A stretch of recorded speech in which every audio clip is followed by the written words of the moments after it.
Let me tell you why I'm laughing. I'm laughing because I just caught another episode of Fatal Attraction. And for those who don't know what that is, this is a show about people who have obsession with exotic animals. I ranted on Rant 1 about it. I think I'm going to make this a weekly thing because the stupidity of people, I just can't get past. Okay? This one, God bless their souls. I swear to God. Because let me just say this. Us as a people, and you know what I mean is us as a people, we may have a tiger in the hood, but once we get bit or something, that's it. We not messing with it no more. We cool. You know what? I ain't feeling the scene. Other persuasions think that these animals are their children. Now, I know some people who have domesticated animals, like a cat and a dog, a bird, a fish, may think like that. I mean, I thought like that with my cat, rest his soul, Mr. Biggs, gone but never forgotten. But I just can't. Like, with snakes, tigers, bears. Okay, so this episode was about snakes. Two people. First one was a young lady who studied psychology, could have lived in better means, but you know what? She wants to live in a trailer, have a pickup truck. She wants to study, but she also wants to intern at the local zoo.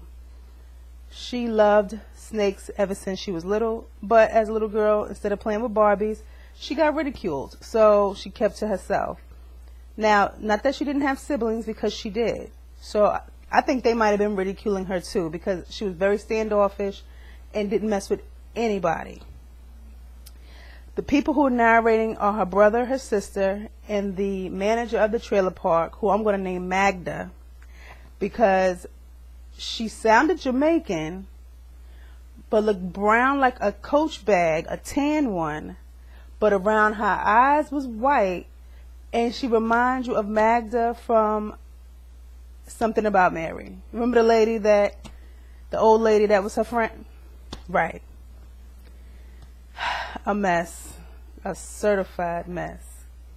Anywho, so she gets all these exotic snakes, and she loves them, you know. She now tries to find people at conventions who like the same things she does, but she doesn't interact with too many people. There's another guy that's also narrating. He's a herpetologist. Now, when I heard that, I was like, okay, I'm not the smartest one in the world, but that sounds like he studies herpes, right? Don't judge me. Don't judge me. You would have said the same thing. But he actually studies the snakes and the venom of the snakes. So, in between talking about her and, you know, how she loves the snakes and how she goes and gets different snakes from places, they're talking and she gets a dry bite. What she thinks this is not a dry bite. She thinks that this is a way of her snakes communicating with her and that she's becoming immune to the venom. But she never got hit with the venom. It was a dry bite. But let her tell it, she got this under control. Let's fast forward to the next person. This gentleman here has 40 snakes.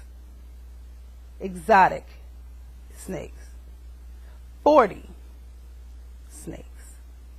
Really? You need 40 snakes? You know how... You need that? You really need 40 snakes? Let me just backtrack real quick to the girl, because she had participated in a rattlesnake convention where she would kill the rattlesnakes and pull stuff out the rattlesnake and make rattlesnake boots, rattlesnake necklaces. So I think this was her karma, because you know what? You killed some snakes and you did it for recreation, so you're going down. Now I'm going to come back to you on her in a minute. Now this guy, he has, like I said, 40 snakes. And like her, he think he knows everything. He knows how to take care of them. These are their babies. This is how they act. This is how they treat these animals. He gets bit by one of the most venomous snakes. Okay? He realizes as he's going to feed his dog, and he's calling for his dog, his voice is starting to slur. Oh boy, it's about to go down. So he tries to dial 911. Here's what he says. I stopped dialing 911 because since my voice is slurred, they're going to think I'm making a prank. I see the venom mess with your mind too, because you're stupid. Call 911 and call it repeatedly so they'll know, and just say help in the phone. Help. Something.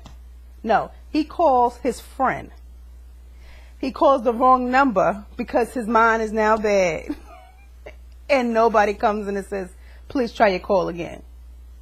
Now he tries to get up and get help. He falls flat on his face. He is now paralyzed. So your voice is slurred and you're paralyzed. It's about to go down. His dog is licking. He lived. But let me tell you how his dog came over to lick his face. And he said, I think my dog knew that I was going to die. No, stupid. He knew he was about to eat your ass. So you know what? I'm going to lick you to moisten you up because you look a little dry. Okay? Dummy. I mean, I'm watching it like these people are crazy. So he's on the floor. He's like, this is how I'm going to die. I just hope it's quick. Then he starts crying about how he didn't want to leave his snakes and his dog. How about you about to die, fool? How about that? So then his neighbor who borrows stuff from him, who never brings stuff back, brings something back. And that's how he started to live. Or, as I should say, that's how he went to the hospital. They did some tests. They gave him what he needed, and he lived. If it wasn't for his neighbor, it'd been a done deal. He wouldn't be telling the story.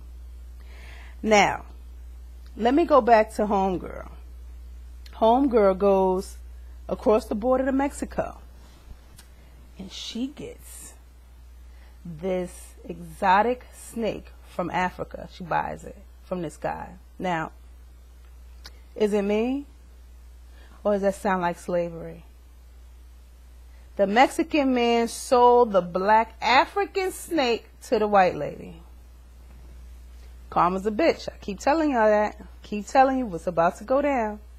She cleans the cages of her snakes and she usually lets them out of the cage.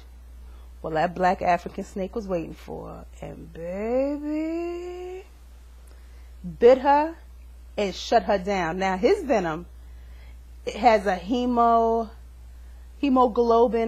type of venom where you're going to bleed out of every orifice of your body. So now she bleeding everywhere, looking crazy, throwing up blood coming out her nose, blood coming out her ears, blood coming out her eyes. She falling all over the place. This snake tore her ass up. Okay? Magda says, I hadn't seen her for 3 days, and when I saw her and the sight that I saw, right, because you knew she had all them snakes and you as the property manager should have told her she couldn't have them, and you didn't. And then you come into that and see that mess? My African snake rules again. Stay tuned. Stay tuned for Friday's rant, because the preview I'm going to tell you about is ridiculous. The old white lady with a walker wants to go outside and greet the bears and said they won't hurt me. Really? Really, nanny cakes? All right. We'll see.